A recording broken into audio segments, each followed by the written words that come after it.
অনেক তো ক্রিম ওয়ার্কের কাজ দেখালাম, তাই ভাবলাম আজকে একটু ফন্ডেন্ট ওয়ার্কের কাজ নিয়ে আসি। আসসালামু আলাইকুম এভরিওয়ান, কেমন আছেন সবাই? আলহামদুলিল্লাহ, আমরাও খুব ভালো আছি।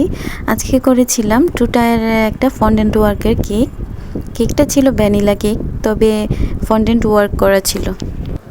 ভিডিওটা খুব বেশি বড় হয়ে যাবে, তাই কেকের ফিনিশিংটা দেখালাম না, সোজাসুজি ফন্ডেন্টের কাজে চলে যাব। প্রথমেই দেখেছেন কিছু ফন্ডেন্ট নিয়েছিলাম, সেটাকে রোল করে ক্লাউড টাইপের কয়েকটা শেপ আকারে কেটে নিয়েছিলাম।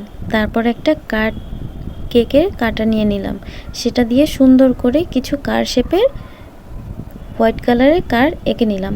তারপর ফন্ডেন্টগুলোকে কয়েকটা ভাগ করে নিলাম। আমি অবশ্য হোয়াইট ফন্ডেন্টটাকেই ব্যবহার করি, কারণ হোয়াইট ফন্ডেন্টটাকে সবসময় কালার ইউজ করে আপনি যে কোনো কালার করে নিতে পারবেন। আমার আজকে কেকের জন্য যে কয়েকটা কালার লাগবে, আমি কিছু ফন্ডেন্ট গোলাকারে করে নিয়ে তারপর সেগুলোর সাথে কালার অ্যাড করে সেই সব কালার করে নিয়েছিলাম। আমি কালারগুলোকে 5টা ভাগে ভাগ করে নিয়েছিলাম, কারণ আজকের কেকটাই হবে কার থিমের কেক।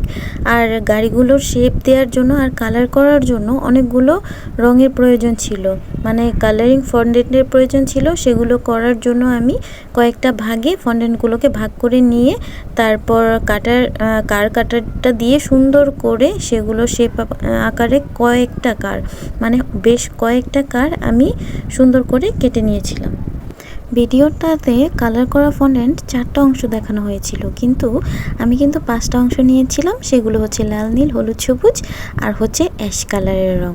তো যাই হোক, ফন্ডেন্টগুলো নেওয়ার পরে সুন্দর করে সেগুলোকে রোল করে আমি কার থিমের কাটার দিয়ে সুন্দর করে সেগুলোকে 4টা 5টা করে কারের শেপ দিয়ে নিয়েছিলাম এবং সেগুলোকে একটা পাশে রেখে একটা কালারের পর আরেকটা কালার সুন্দর করে রোল করে প্রতিটা কার বানিয়ে নিয়েছিলাম।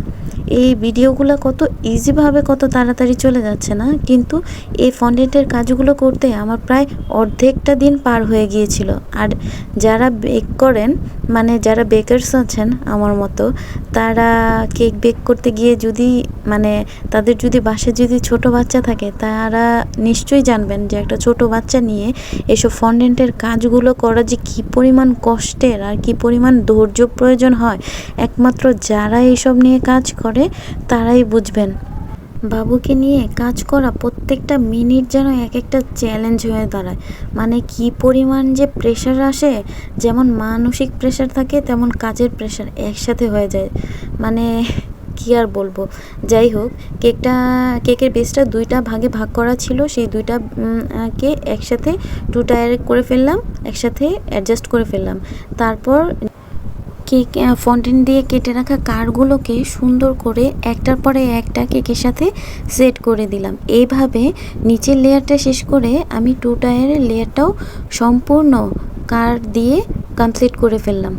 কেকের উপরের লেয়ারের গাড়িগুলো একটু অন্য শেপের ছিল, সেগুলো আমি হাতে কেটে নিয়েছিলাম, এই জন্য আর আপনাদের দেখালাম না, ওগুলো অফ ক্যামেরায় করে নিয়েছিলাম।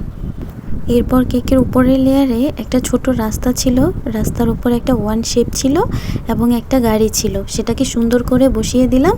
এবং কেকের উপরের অংশে এবং নিচের অংশে গাড়ির মধ্যে কিছু চাকা টাইপের ছিল, সেগুলোকেও পুরোপুরি কমপ্লিট করে নিলাম।